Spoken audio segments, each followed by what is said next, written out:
No Saber Direito desta semana, o professor Marcelo José Grimoni faz um curso sobre direito urbanístico.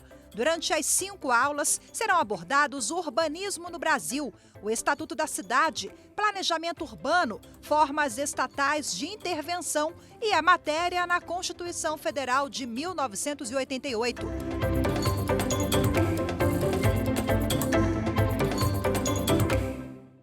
Olá, bem-vindos à 5ª aula do nosso curso de Direito Urbanístico e hoje nós vamos tratar das formas estatais de intervenção na propriedade realizadas pelos poderes locais, pelos municípios.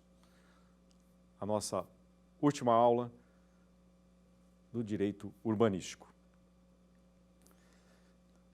Quando se fala em formas de intervenção, essas formas estão previstas na Constituição Federal, principalmente lá no artigo 182, estão previstas no Estatuto da Cidade, estão previstas em outras legislações. Vamos nos utilizar dos instrumentos, alguns deles da área do direito administrativo, mas aplicados aqui no direito urbanístico como mecanismos de intervenção do Estado na condição de ordenar essa propriedade. O direito urbanístico, como assistimos, ele tem princípios próprios.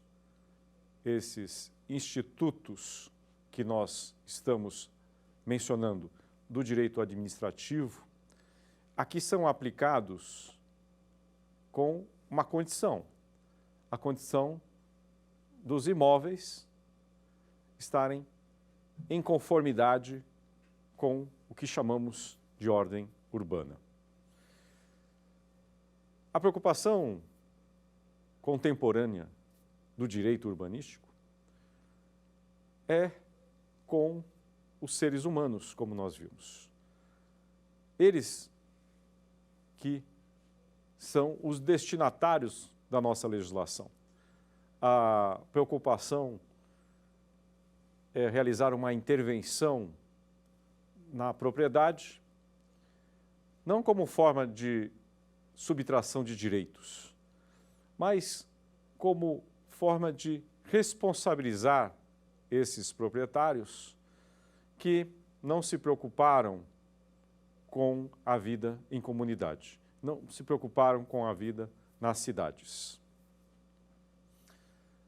Viver em sociedade, viver em comunidades, viver nas cidades, nos obriga a certas responsabilidades.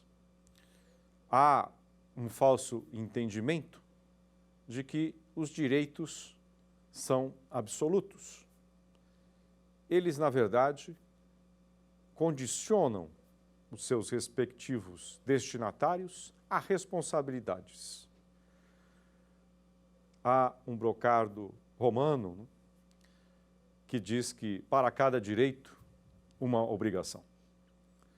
Esse brocardo romano, de 2.500 anos atrás, resume o que eu estou falando. Se há o direito de propriedade, e ele está lá consagrado desde a Declaração Francesa de 1789, está lá consagrado nas demais constituições que subsequentemente à Revolução foram positivaram os direitos naturais. Se o direito de propriedade é um direito natural, consagrado inclusive por filósofos como John Locke, esse direito de propriedade ele está condicionado. Ele está condicionado a uma responsabilidade que o proprietário, destinatário desse direito tem. Uma responsabilidade que esse proprietário tem com a cidade. A legislação estudada nas nossas aulas, ela não faz sentido se nós não entendermos essa responsabilidade dos proprietários. O direito de propriedade não é absoluto. Ele está condicionado a uma grande premissa, que, na verdade, justifica esses instrumentos que iremos estudar. A grande premissa é essa. Ele está condicionado a uma função, ao exercício de uma função. É função social, mas também é função econômica, é função ambiental. A crítica não tem efeito. Por quê? Porque vivemos em comunidade. O sistema jurídico é sábio, é racional, e ele nos apresenta essa premissa da responsabilidade de direitos. O proprietário, ele tem que ter a consciência que, ao adquirir uma propriedade em determinada localidade, precisa dar uma destinação àqueles imóveis. Ele não pode simplesmente comprar e abandonar, ele precisa cuidar. Ele não pode comprar e achar que aguardará o tempo necessário para a sua valorização e assim não dar nenhuma destinação econômica. Ele precisa, sim, transformar aquele imóvel em uma função econômica. Há exemplos nos Estados Unidos, na Inglaterra, em que proprietários que abandonam imóveis, eles acabam perdendo, inclusive, a propriedade. A ideia, e essa é uma ideia dos países desenvolvidos, é que a propriedade, ela não tem um destino. Primeiro, a moradia, é o grande destino das propriedades.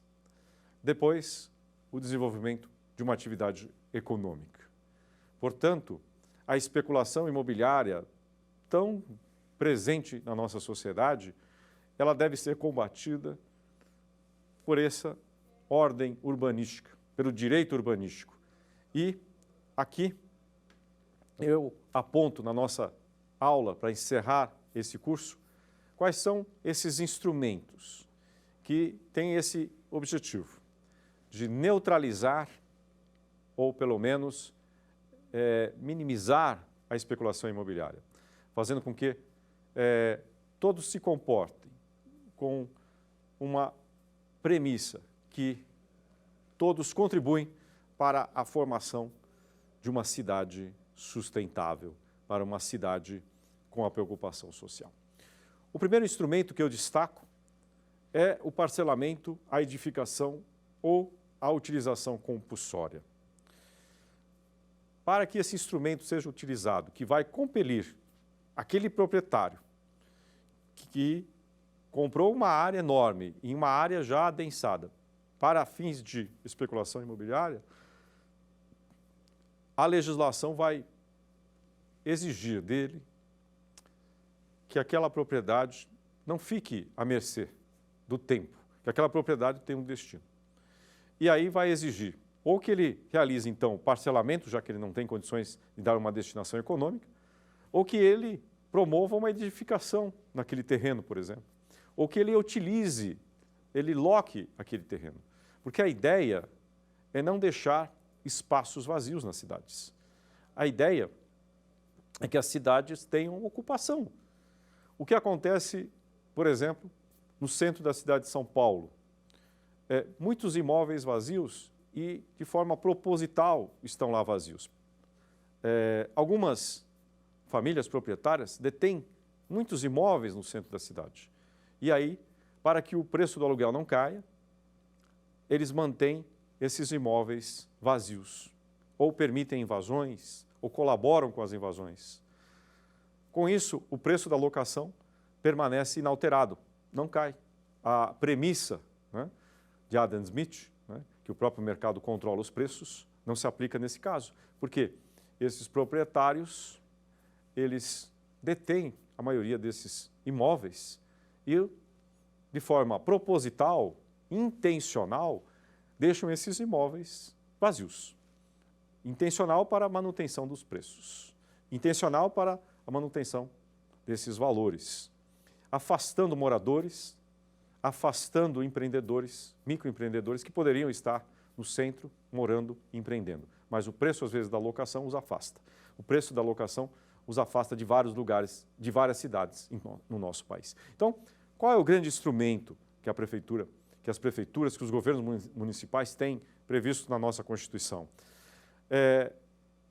Exigir desse proprietário ou que ele promova o parcelamento, o que significa a divisão dessa propriedade, a venda de parte dessa propriedade, ou que ele promova a edificação, que ele transforme aquele imóvel num empreendimento, transforme aquele imóvel numa unidade econômica, que ele utilize aquele imóvel.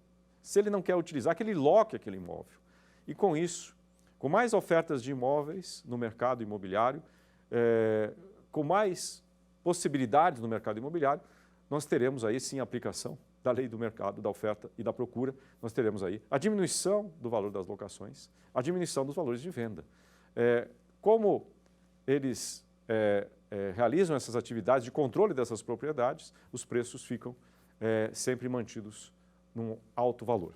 Então, no caso do parcelamento, edificação, utilização compulsórios, uma lei municipal específica para a área incluída no plano diretor, que é uma lei municipal, como nós vimos, poderá determinar o parcelamento, a edificação ou a utilização compulsórios do solo urbano, não edificado, subutilizado ou não utilizado, devendo fixar as condições e os prazos para a implementação da referida obrigação. O que isso significa? Que o poder municipal, através de lei, sempre através de lei, porque é através de lei que se criam as obrigações, né?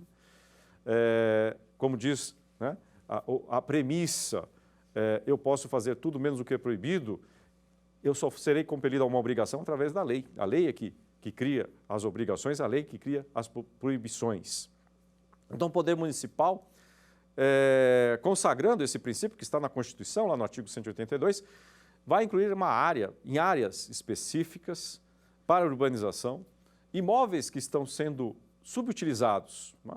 Mantidos, por exemplo, como estacionamentos, mantidos abandonados, sem nenhuma atividade econômica. Incluirá essa área no plano diretor e vai determinar que o proprietário ele dê uma destinação econômica. Nada mais natural que aquele proprietário ou alugue o imóvel, né? Ou venda esse imóvel, ou, enfim, ou realize a construção nesse imóvel, para que as cidades não tenham áreas vazias, para que a cidade não tenha áreas destinadas exclusivamente para especulação imobiliária. Eu entendo que um dos grandes instrumentos que as prefeituras deveriam utilizar, inclusive, para combater a especulação imobiliária. Mas o que é um imóvel subutilizado?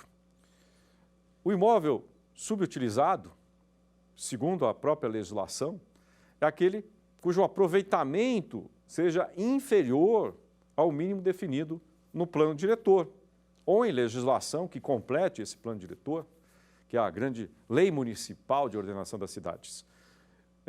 Um exemplo, se é uma área industrial, o proprietário deverá, ao comprar aquele terreno, construir um galpão, por exemplo. Se é uma área adensada, ao comprar aquele terreno enorme, deverá promover um empreendimento imobiliário. A ideia é que a cidade tenha um aproveitamento racional, um destino social e um destino econômico também. Então, para aquele proprietário que não tem essa noção e essa preocupação com a cidade, com o desenvolvimento, esse proprietário deverá ser notificado pelo poder público municipal, especificamente o Poder Executivo Municipal, para o cumprimento, então, de uma obrigação. Essa notificação, exigindo um empreendimento imobiliário naquele local, exigindo uma utilização daquele imóvel, inclusive, deverá ser averbada no cartório de registro de imóveis. Esse é um grande instrumento, esse parcelamento do solo, quer dizer, a divisão do imóvel, ou a edificação, ou a utilização compulsórios.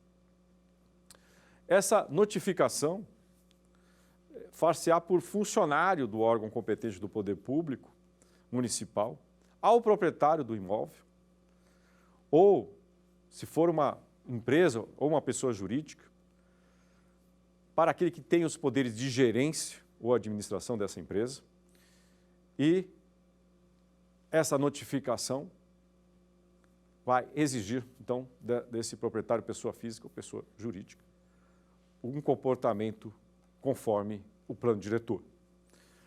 Caso esse proprietário, pessoa física ou pessoa jurídica, não seja encontrado, a legislação permite aí a notificação por edital, quando ele não for encontrado, quando ocorrer tentativas frustradas por 3 vezes.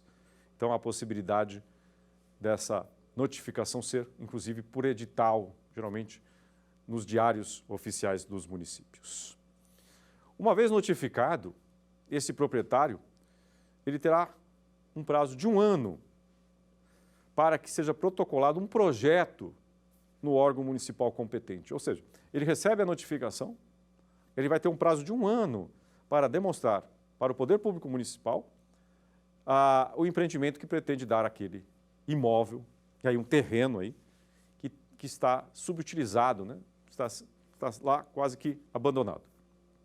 Ele terá um prazo de 2 anos, a partir da aprovação do projeto, para iniciar as obras desse empreendimento. Vejam, a legislação é bem tranquila em relação a esses proprietários. Há um prazo enorme para que ele realize esse empreendimento, para que ele aponte um projeto de destinação social, econômica ao seu respectivo imóvel.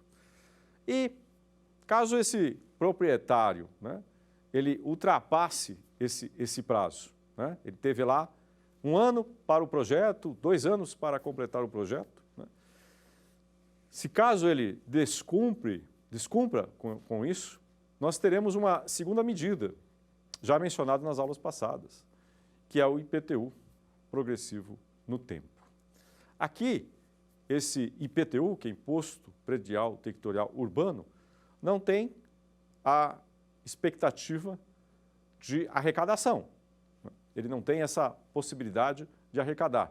Ele está aqui para compelir, durante 5 anos, que é a possibilidade de aplicação desse IPTU, para que esse imóvel tenha, de fato, uma destinação socioeconômica. O proprietário foi notificado para ou ele realizar uma ocupação de fato desse imóvel, dele utilizar de fato esse imóvel, ou para que ele venda, parcele parte desse imóvel, e nada fez. Manteve-se inerte nesse prazo. Em 1 ano não apresentou projeto, em 2 anos não realizou esse projeto. E aí nós temos essa segunda etapa permitida pela Constituição, regulamentada no Estatuto das Cidades, prevista também nos respectivos planos diretores. Ele tem 5 anos, pois nesses 5 anos ele pagará o IPTU progressivo no tempo. Incidirá a progressividade no tempo, mediante a majoração da alíquota pelo prazo de 5 anos consecutivos. E o valor dessa alíquota a ser aplicada a cada ano será fixada na lei específica, aquela lei que está lá no plano diretor, e não poderá exceder a 2 vezes o valor referente ao ano anterior, respeitada a alíquota máxima de 15%. Então, qual que é a ideia, né? Você tem um IPTU progressivo no tempo e se, por acaso, esse proprietário, nesses 5 anos, ele der uma destinação, aquele imóvel subutilizado, o IPTU cessará e voltará a ser o IPTU cobrado normalmente. Aquele IPTU que tem como objetivo a arrecadação, que nós denominamos objetivo fiscal. Então, esse IPTU progressivo no tempo tem característica de extrafiscalidade. O que significa a extrafiscalidade? Ele não tem esse objetivo de arrecadar, mas ele tem o objetivo de compelir, de obrigar, de convencer, eu diria, aquele proprietário a realizar algum tipo de empreendimento. Ora, aquele imóvel ele não pode ficar abandonado ou ter uma destinação precária. Então, são mecanismos e mecanismos inteligentes previstos na Constituição, previstos no Estatuto da Cidade, incluídos no plano diretor, para promover uma destinação econômica daquele imóvel. Essa é a ideia. Ora, aí nós temos aí 1 ano, 2 anos, 5 anos e esse proprietário nada fez. Manteve-se inerte, mantém o imóvel subutilizado, mantém o imóvel abandonado, mantém a ideia de que eu sou proprietário, faço o que eu quero com o meu imóvel. O que o poder municipal deverá fazer? Nós temos aí um terceiro instrumento, que é o mais radical, que é a desapropriação-sanção. Desapropriação essa que tem como objetivo aplicar de fato uma sanção a esse proprietário que inerte permaneceu. Porque é sanção. Porque ele permanece 2 anos, mais 5 anos de IPTU e nada faz. Ora, a sanção será ele perder essa propriedade. E por que a sanção? Porque o pagamento não se faz em dinheiro. O pagamento se faz em títulos da dívida pública, como equivalente à desapropriação para a reforma agrária. No ambiente rural também, o proprietário que não cumpre a função social, que descumpre lá o artigo 186, fica sujeito à desapropriação, sanção, e a destinação daquele imóvel rural vai para a reforma agrária. Aqui, no ambiente urbano, aquele proprietário também não está se comportando conforme as diretrizes da ordem urbanística. E aí, ele receberá uma sanção. E aqueles imóveis desapropriados deverão, pelo poder público municipal, serem aproveitados para uma função social. Esses títulos da dívida pública terão prévia aprovação pelo Senado Federal e serão resgatados aí, no caso da desapropriação sanção urbana, no prazo de até 10 anos, em prestações anuais, iguais e sucessivas, assegurados o valor real da indenização e os juros legais por 6% ao ano. Vejam, apesar de ser uma sanção, como o direito de propriedade é tão sagrado nas nações ocidentais, a desapropriação se faz com pagamentos de títulos e esses títulos correspondem a valores reais. A sanção principal é a perda dessa propriedade. Portanto, o poder público municipal, se desejasse ter políticas voltadas a desenvolvimento das suas cidades, poderia fazer uso desses instrumentos e, com isso, evitar, como ocorre nas principais cidades do país, o grande problema da especulação imobiliária. Vários bairros são comprados, casas fechadas e lacradas, estacionamentos, às vezes, inaugurados, aguardando-se a valorização imobiliária, a passagem de uma avenida, a chegada de outro empreendimento. O poder público municipal, responsável pela ordem urbana, o principal responsável pela ordem urbana, deveria utilizar esses instrumentos para compelir essa prática, eu diria, odiosa de envolver a cidade com a especulação imobiliária, promovendo a especulação imobiliária, aumento do preço do metro quadrado, porque você vai criando vazios, principalmente no entorno dos centros das cidades, impedindo o acesso à moradia, impedindo o acesso a outros empreendimentos, porque a especulação imobiliária vai concentrando a compra de vários imóveis em determinadas regiões, aguardando sempre a alta valorização.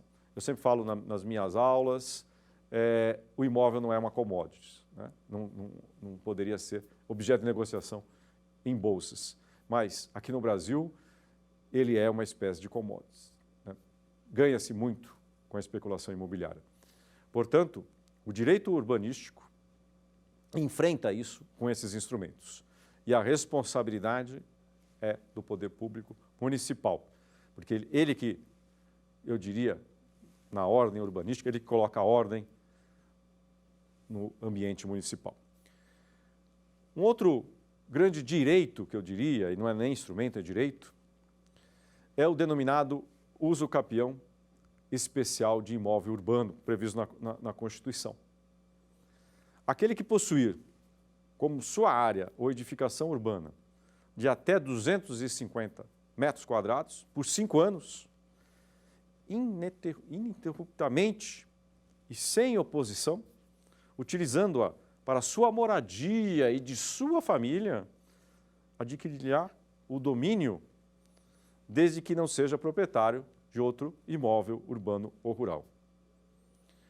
É uma grande garantia de acesso à propriedade previsto na nossa Constituição, destinado aos pequenos proprietários nas cidades. Esse título de domínio será conferido ao homem ou à mulher, ou a ambos, independente do estado civil.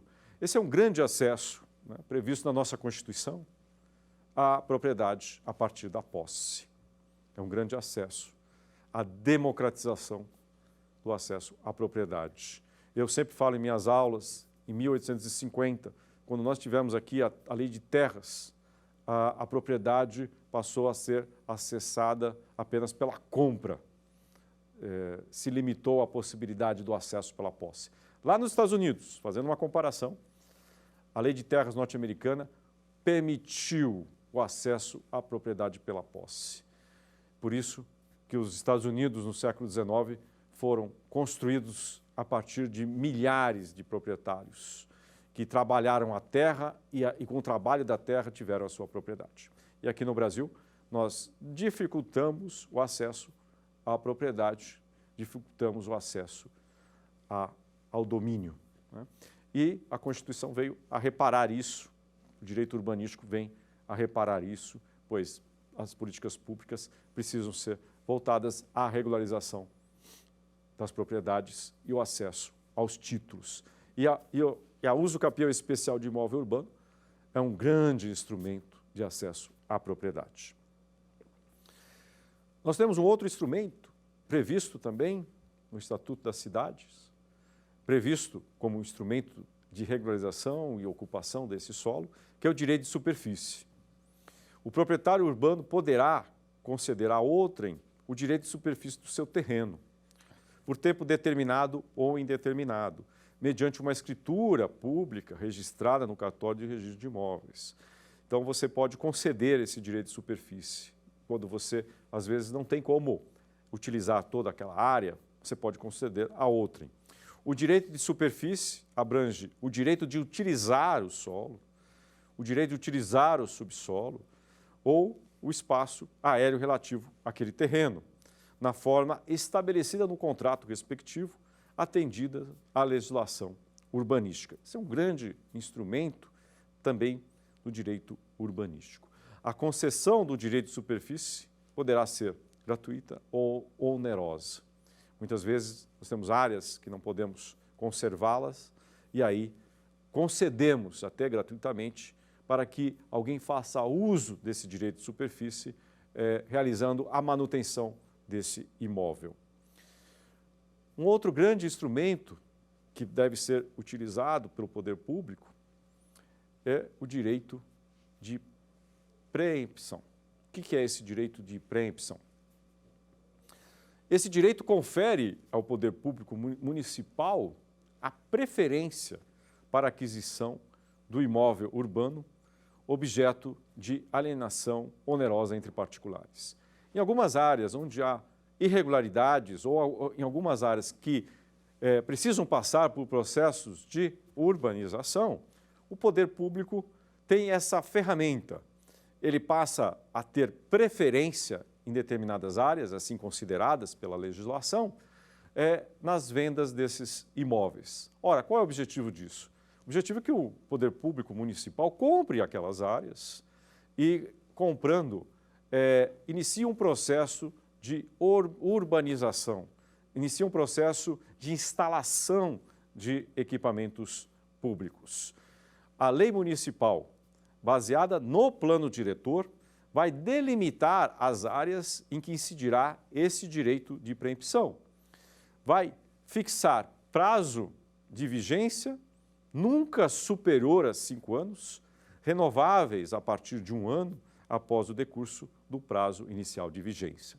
Então, vejam, são áreas específicas determinadas no plano diretor que concederá, no plano diretor concederá ao poder público municipal a possibilidade de usar o seu direito de preferência. Com isso, essas áreas, aos poucos, serão compradas pelo poder público municipal, isso se tiver realmente interesse público, não interesse do município, interesse da sociedade, sempre o interesse da sociedade. E, diante desse direito de preferência, essas áreas passarão a ser urbanizadas. Vejam, isso se faz sempre através da lei. Por quê? A administração pública, ela não tem a vontade de exercer o direito de preferência. Esse direito de preferência, naturalmente, é um direito que nasce da lei. Enquanto nós, particulares, como eu disse, podemos fazer tudo menos o que é proibido, e, portanto, as proibições e as obrigações decorrem da lei, a administração pública, por sua vez, só realiza a vontade da lei. Então, esse direito de preferência, que é um direito que vem do direito privado, né, principalmente nos contratos de locação, aqui, no direito urbanístico, é um direito que decorre da lei. Decorre da lei desde que haja uma justificativa para tanto, desde que haja o interesse público envolvido. E o município poderá, portanto, usar esse instrumento, grande instrumento, para realizar compras e, assim, aquela área considerada estratégica para o município poderá ser urbanizada, poderá ser transformada, por exemplo, numa praça, né? Poderá ser transformada num parque público, poderá ter suas ruas alargadas através desse instrumento. O direito de preempção será exercido sempre que o poder público necessitar de áreas para regularização fundiária, execução de programas e projetos habitacionais de interesse social, constituição de reserva fundiária, ordenamento e direcionamento da expansão urbana. Então, nessas situações, como eu disse, a legislação sempre aponta o interesse público envolvido, a lei poderá conceder à administração pública o direito de preempção. Também poderá ser utilizado o direito de preempção, de preferência, na implantação de equipamentos urbanos e comunitários, na criação de espaços públicos de lazer e áreas verdes, na criação de unidades de conservação ou proteção de outras áreas de interesse ambiental, na proteção de áreas de interesse histórico, cultural ou paisagístico. Vejam, a lei não só que concede o direito de preferência, desde que a área se justifique, como determina quais as situações em que ele poderá ser utilizado. Portanto, um grande instrumento para o direito urbanístico. Um outro instrumento é a outorga onerosa do direito de construir. O plano diretor, mais uma vez, poderá fixar áreas nas quais o direito de construir poderá ser exercido acima do coeficiente de aproveitamento básico adotado, mediante a contrapartida a ser prestada pelo beneficiário. Vamos lá, eu tenho uma cidade em que os prédios podem ser construídos até 4 andares. Aí a prefeitura concede uma outorga onerosa, ou seja, vou construir acima do 4º andar, eu posso construir até 8 andares, mediante um pagamento por essa autorização acima da legislação. E esses valores da outorga onerosa deverão ser convertidos para processos de urbanização, para processos que beneficiem as cidades. Temos vários exemplos na cidade de São Paulo, onde a prefeitura realiza outorgas onerosas, denominadas operações urbanas, em que as construtoras se aproveitam, né, dessas outorgas, compram essas outorgas e a prefeitura arrecada isso e investe ou no transporte coletivo ou na malha viária. Entendo que essa outorga onerosa do direito de construir deve estar condicionada a empregar aqueles valores na urbanização para interesse social, para interesse da cidade, e não para satisfação dos interesses, muitas vezes, do próprio beneficiário pela outorga.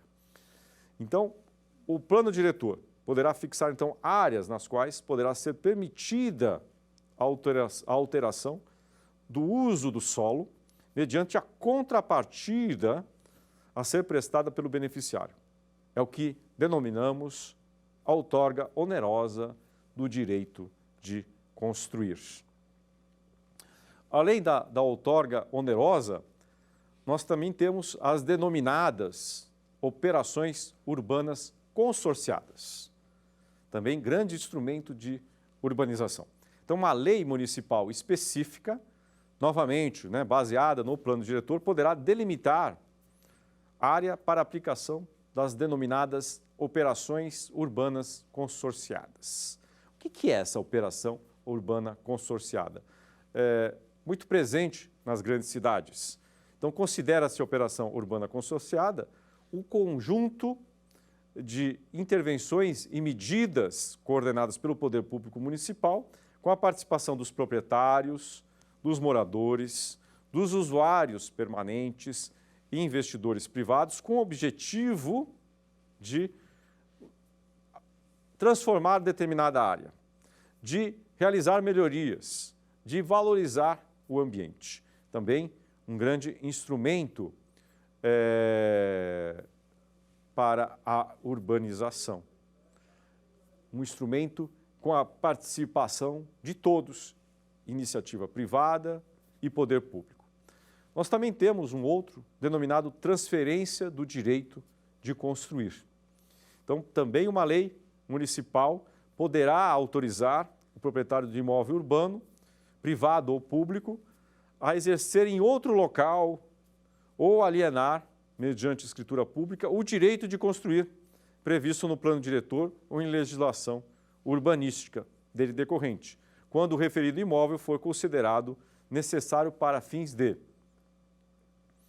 implantação de equipamentos urbanos e comunitários, preservação, quando o imóvel for considerado de interesse histórico, ambiental, paisagístico, social ou cultural, servir a programas de regularização fundiária, veja, um grande instrumento para a regularização fundiária, urbanização de áreas ocupadas por população de baixa renda e habitação do interesse social. Então, aquele direito de construir naquele imóvel, ele passa a ser transferido para um outro imóvel, para que se preserve aquele imóvel, para que se instale equipamentos urbanos, para que se conserve a memória daquele imóvel, para que se regularize aqueles imóveis.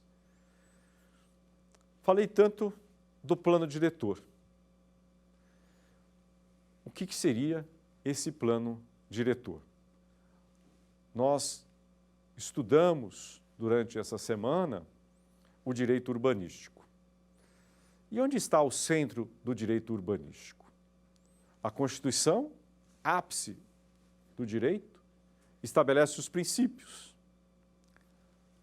O Estatuto da Cidade regulamenta esses princípios, cria regras no âmbito de todo o território, por se tratar de uma lei federal. Mas o plano diretor, que é uma lei municipal, esse sim efetiva a ordem urbanística, porque ele de fato ordena as cidades. Ele de fato realiza a ordem urbanística. O plano diretor cumpre um grande papel. Por quê? A propriedade urbana cumpre sua função social quando atende às exigências fundamentais de ordenação da cidade expressas nesse plano diretor, assegurando o atendimento das necessidades dos cidadãos, quanto à qualidade de vida. Essa é uma preocupação muito grande do direito urbanístico, em relação à qualidade de vida, à justiça social e ao desenvolvimento das atividades econômicas. Vejam que papel relevante do plano diretor. Plano diretor esse que é aprovado segundo o quórum estabelecido por cada Câmara Municipal. Ele é um instrumento básico da política de desenvolvimento e expansão urbana. Trata-se de uma lei municipal. Lei municipal que é parte integrante do processo de planejamento municipal, devendo, inclusive, o plano plurianual, as diretrizes orçamentárias e o orçamento anual, incorporar as diretrizes previstas no próprio plano diretor. Quando se fala em plano diretor, ele deve englobar o município como um todo. Ele deve ser revisto pelo menos a cada 10 anos. Por quê? A dinâmica das cidades exige essas mudanças, essas atualizações. E no processo de elaboração do plano diretor e na fiscalização de sua implementação, os poderes legislativos e executivo municipais devem garantir, primeiro, a promoção de audiências públicas e o debate com a participação da população e das associações representativas dos vários segmentos da comunidade. A participação de todos é fundamental na elaboração desse plano diretor. A publicidade quanto aos documentos e informações produzidos, esse é um grande problema. Muitas vezes chamam a população, mas não publicizam os documentos e as discussões, precisam ser publicizados, né? Ou seja, aqueles princípios previstos lá no artigo 37 da Constituição, né? Precisam ser aqui aplicados, né? A administração pública deve agir pela legalidade, pela impessoalidade, pela moralidade, pela publicidade. E aqui a publicidade que está na Constituição não é autopromoção, é a transparência e a eficiência. Então, esse plano diretor tem que ser produzido sob a égide desses princípios, né, que formam, sempre falo para os meus alunos, a sigla LIMP. Então, a administração pública deve agir limpamente, ou seja, deve observar esses 5 princípios. E na elaboração desse plano diretor, consagrar esses 5 princípios, dando publicidade aos atos e transparência aos documentos em discussão, sendo eficiente na elaboração, observando a legalidade, agindo de forma impessoal, pois os interesses não são do município e sim da coletividade, agindo com a moral ética administrativa. É assim que se elabora o plano diretor. É assim que se administra o município, ou o Estado ou a União. É consagrando lá os princípios do artigo 37 da Constituição. Todo gestor público deveria ter essa cartilha, né? Eu sempre falo, né? Durmam para os meus alunos, durmam com a Constituição.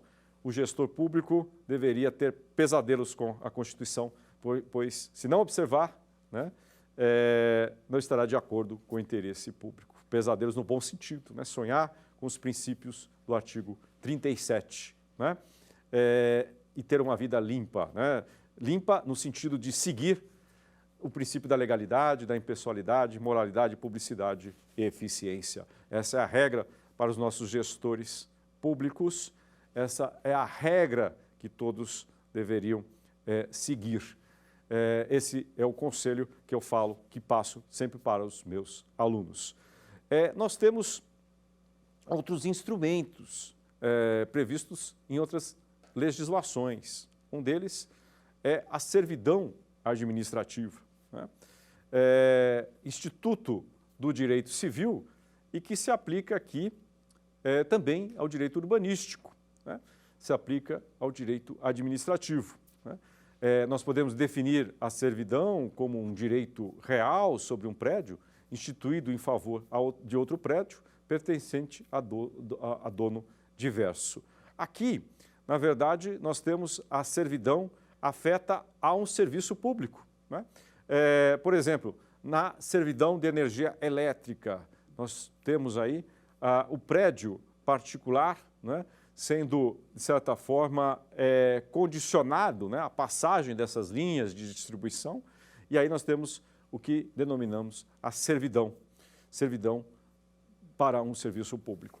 E isso pode ser utilizado, né, a servidão pode ser utilizada aí no direito urbanístico. Alguns prédios podem, além, né, de serem utilizados pelos particulares, eles serem também condicionados a prestações de serviços, reservarem, por exemplo, espaços para a prestação de serviços públicos. E aí poderemos estar diante de uma servidão administrativa. Essas servidões administrativas vão decorrer da lei, né? Poderão ser impostas pela lei. Por exemplo, a servidão sobre a margem de rios navegáveis, que importa aos proprietários uma limitação do direito de propriedade, não poderão construir as margens devido à legislação ambiental. Nós temos uma servidão aí, que é exemplo fácil de ser dado, que é a servidão em relação ao redor dos aeroportos, né? Aí nós temos um bem denominado dominante, que é o aeroporto, que condiciona os demais bens a uma legislação rigorosa na construção de prédios até determinada altura. Isso pode ser utilizado no direito urbanístico. Nós temos um grande instrumento que é o tombamento, né? Que tem aí por objeto a proteção do patrimônio histórico e artístico nacional, consagrando aí o artigo 216, parágrafo 1º da Constituição Federal. Pelo tombamento, o poder público protege determinados bens, né? Protege a identidade das cidades. São bens que são considerados aí de valor histórico ou artístico. Esses bens são tombados, né? E são inscritos nos livros do tombo.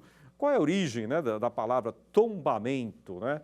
Tombamento, a origem é da Torre do Tombo, que existe até hoje em Portugal, que é o local onde se preservam os documentos da história de Portugal, né? A Torre do Tombo.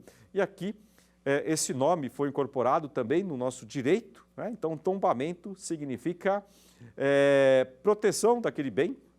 No direito urbanístico, também a ideia, né, da proteção desse bem. Existe aí o Instituto do Patrimônio Histórico e Artístico Nacional, que é o IPHAN, que é uma autarquia, que tem como característica aí localizar esses bens de patrimônio que têm importância ao patrimônio nacional, mas também nós temos aí os tombamentos do patrimônio estadual e aqui a possibilidade do tombamento pelos municípios, criando para os proprietários uma obrigação de conservar, uma obrigação positiva, portanto, uma obrigação de fazer, conservar aquele bem, uma obrigação de não fazer, ou seja, não pode destruir, demolir aquele imóvel, e uma obrigação de suportar a fiscalização para verificar se aquele bem está sendo preservado. Então, o tombamento também é um instrumento de política urbana. Como eu disse, a nossa preocupação não é só com o parcelamento do solo, não é só com a organização do município, não é só com a organização e legitimação da ocupação desse solo, mas também com o meio ambiente e com o que chamamos de meio ambiente cultural, né? A preservação de bens que são partes da história do município e das cidades. E, finalmente, para nós terminarmos as nossas aulas de direito urbanístico, o último instrumento são as limitações administrativas, também instrumentos do direito administrativo, mas também aplicadas aqui no direito urbanístico, que são medidas de caráter geral, previstas em lei, com fundamento no poder de polícia, que é o poder de fiscalização do Estado, gerando para os proprietários obrigações positivas ou negativas, com o fim de condicionar o exercício de propriedade ao bem-estar social. Então, as limitações administrativas são, na verdade, um grande instrumento do direito urbanístico, pois condicionam a propriedade ao bem-estar social, condicionam a propriedade à legislação.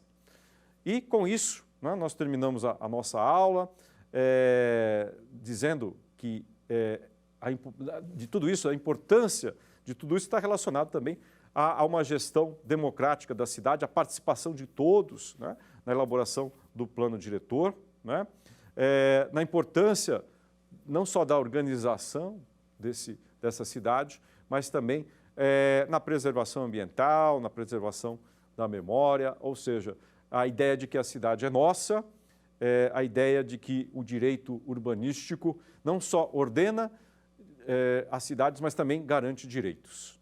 Essa ideia, acho que ficou aqui no nosso curso de Direito Urbanístico. Eu poderia afirmar que os direitos também de ordenação da cidade, os instrumentos também estão relacionados a direitos fundamentais daqueles que moram nas cidades, direito a ter uma cidade sustentável. Eu poderia assim concluir. Vamos às nossas perguntas, vamos ao nosso quiz, para verificar se vocês acompanharam a nossa aula.